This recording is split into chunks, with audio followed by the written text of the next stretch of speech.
What's up, guys? It is Gray, aka the Kagure, and it's time. Oh, I'm not supposed to wear this shirt on camera. Darn.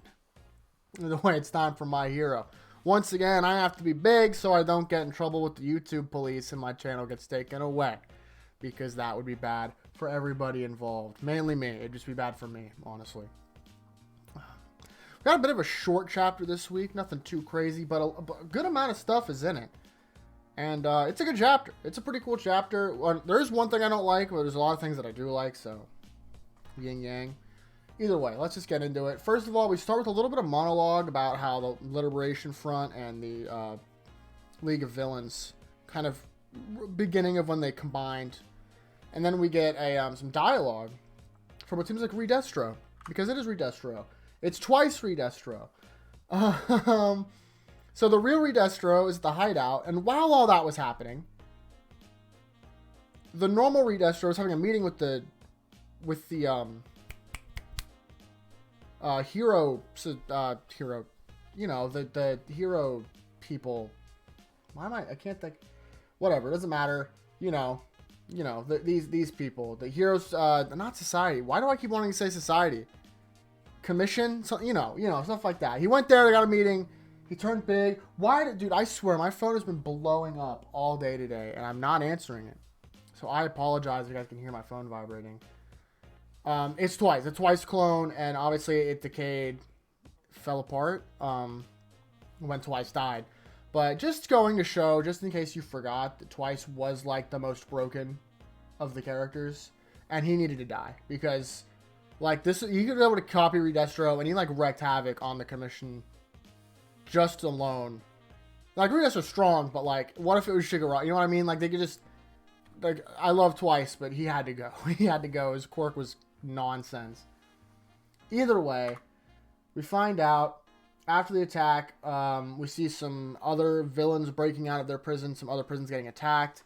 We see All For One basically being like, hey, we're attacking 6. I believe they attacked 7, and then they got conflicts from 6 to break out of other prisons. So, like, Japan's just getting just plowed right now. We see All For One talking to Shigaraki.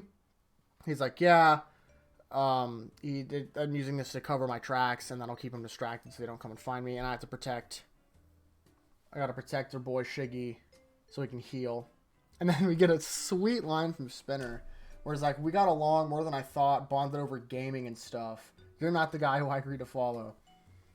So, does Shigaraki and Spinner, like, grind out games when they're not being villains? Because that's Shigaraki's always, if you don't remember from, like, the first season and stuff, he's always, like, been kind of meta with, like, the gaming analogies and stuff. And it's nice to get confirmation that they are gamers. It's, you know, I can't believe that this entire manga is just a cover for Gamers Rise Up movement. Wow, that's crazy.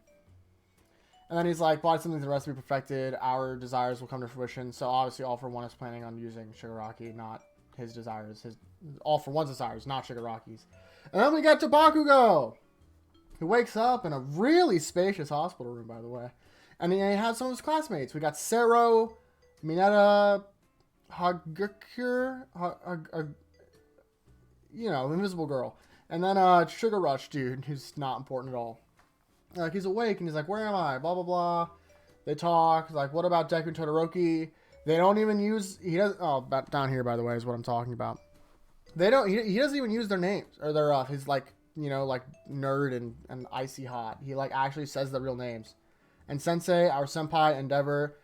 Sensei, I guess he cares about, Nejuri. So, like, that's cool.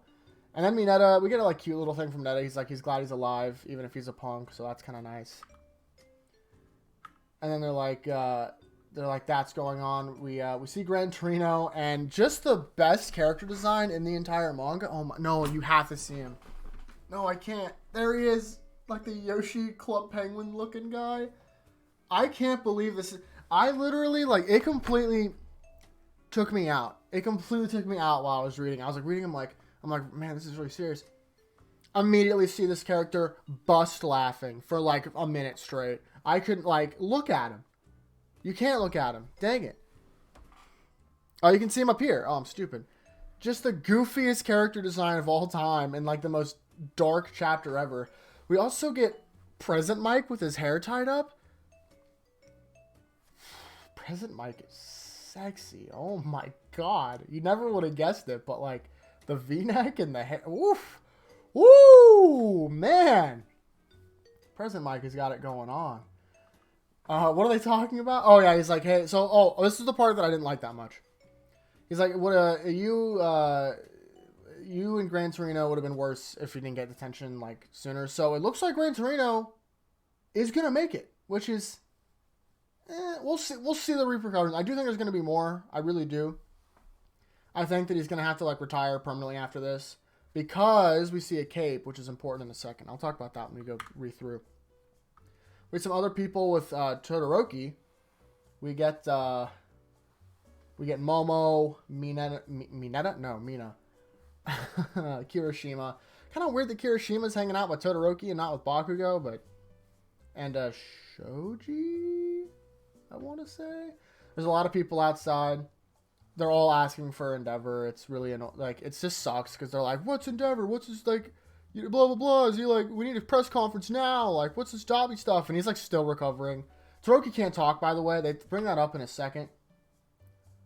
I'll bring it up later. But his vocal cords are burned, so right now he's recovering, or his lungs or something. He can't talk. We also see some like really like all the students just look bad. I mean, Momo looks like she hasn't slept or has been crying. Even Kirishima looks the same way. We don't even know if they know about Midnight yet. We haven't seen that. If they do know about Midnight, I mean, like Todoroki and Bakugo and stuff like that.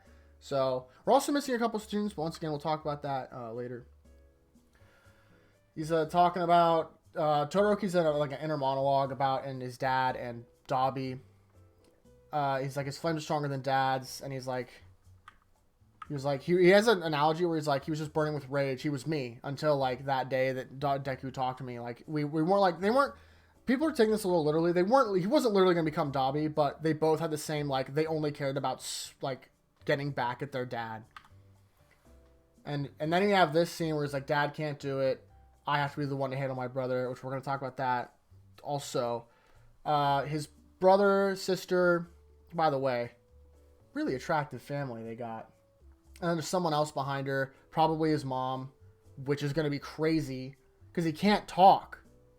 There's a reason he can't. Hold on. Yeah, his throat's all burned up, so he can't talk. You know for a fact they're going to say stuff to him, and he's not going to be able to respond. Also, maybe because so we don't talk about Deku's quirk.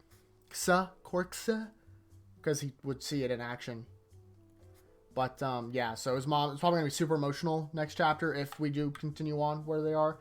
In the last page of the chapter. Bakugo's rushing to Deku, and they're trying to stop him, but obviously they can't. He's like, he's dead meat if he thinks he can die on me. That was Bakugo, whatever. Pretty cute. And then Deku's been in a coma with no sign of waking up. So, pretty obvious that Deku's probably in the vestige world. Vestiges? Whatever those are. You know, like when he's like seeing all the past iterations of One for All. So that's probably what that's happening. Oh, will we get that next chapter? I think so. But I also want to get the Todoroki stuff. There's the League of Villains stuff. I want to see, like, everything. Once again, all right, so let's just start at the beginning. League of Villains, it looks like All For One is going to dip and, like, do his own thing for a while. We still don't see Kurogiri anywhere, which is weird to me. Because I would have thought that they would have broke him out. I assume they did. Weird. Very strange. But hopefully we get some... Spinner, hopefully we get some Spinner, Dobby, and Shigaraki stuff. We still don't know where Toga is, so with that, hopefully she shows up. Maybe she won't soon. Who knows? We just don't know. Hospital stuff. I guess we'll talk about the missing kids. We'll do it when it gets to Todoroki.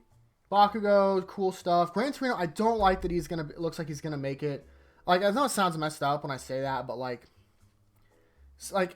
I guess we got the Death in Midnight and like some other heroes that did have names and existed beforehand. So we did get Death, which is the one complaint I had about this manga before.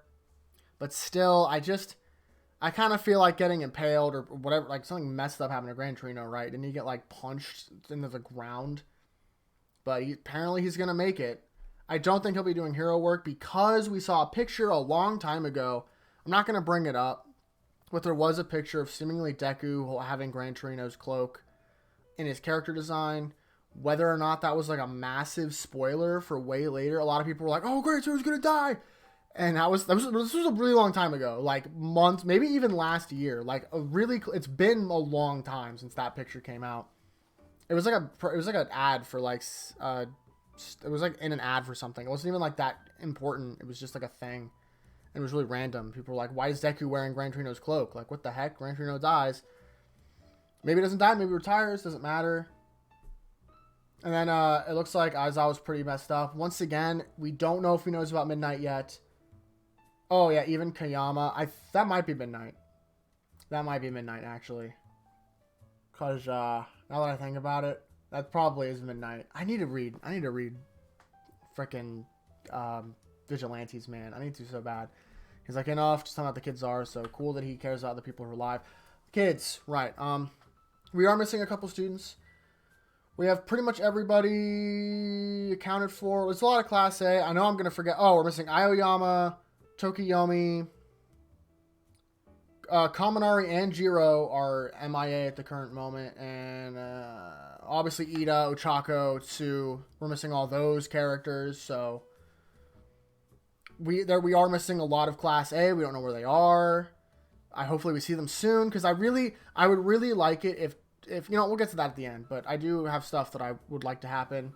It's really interesting seeing like the world react. They're all outside the hospital asking for Endeavor to come out because he is the #1 hero. There was a huge allegation. That's realistic. Unlike, it sucks because he's passed out recovering, but it makes sense that people would be lining the streets in an angry mob considering what's happening in our world. You know what I mean? Like, it's cool and sucky at the same time. You know what I mean? It's just nice to know that the My Hero universe really is fairly grounded in like reality of like, and that sounds dumb, but I don't know how else to explain it.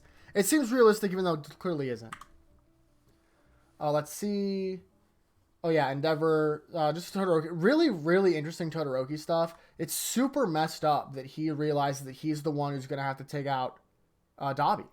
So we now have like full-on confirmation that Todoroki's endgame villain is going to be Dabi, which means Deku gets Shigaraki, Todoroki gets Dabi. Bakugo is still up in the air, whether he's going to get like a direct villain or if he's just going to help Deku with Shigaraki, mayhaps. But not really a room to predict that right now, but it is interesting to see like the late-game matchups are forming. It's how messed up is it that he has to kill his own brother, dude? Like, it's crazy. Also, once again, his mom is going to be there. That's going to be insane and probably super hard to get through in like a good way. Also, man, his sister is, whew. No pun intended. She's pretty. Oh, here, let me show you. There we go. Yep. It runs deep in that Todoroki family, I'll tell you that much. And of course, Deku being in a coma. So what I would like, now, this has been moving pretty fast. I would really like it if we got a couple chapters just to touch base with everybody. I'm okay with Deku being in a coma for a while. Some people on Reddit had a theory that this was gonna be the time skip. Everyone was gonna train while Deku trains in the Vestige world. I don't think that's gonna happen. I'm gonna be honest. I think we will get a Vestiges world chapter, but I think that'll be that. I don't think he'll be there for that long. Maybe if I'm wrong, I would like to be there for a little bit just because I want to focus on the other characters. I really want to focus on like Tokiyomi. Is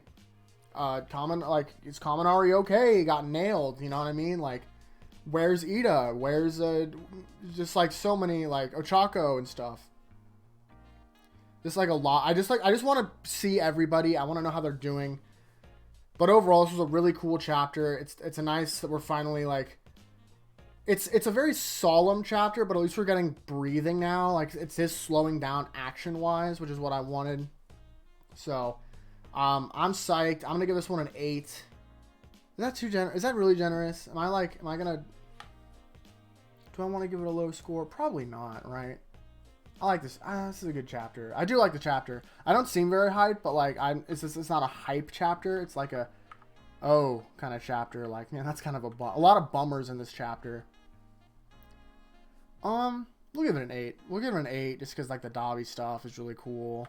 It's setting up for like a lot. Once again, I just want to see the rest of Class 1A mainly, And one on B, honestly, too. I want to see how they did. And, like, how's Hawks doing? Like, we don't really have... Wait, do we? We don't have... We didn't get a picture of Hawks, did we? No, we didn't. So Hawks must be somewhere else. Either way, that's it. So, yeah. Thank you so much for watching. Ruby's coming in February 6th, I think. It's soon. In like a week in like 2 weeks, maybe. So, Ruby's going to be here sooner than you think. Your boy's going to be on that. You bet. Otherwise... Like the video, subscribe for more content, and I'll see you guys next time. Have a good one. Don't hurt yourself. Peace.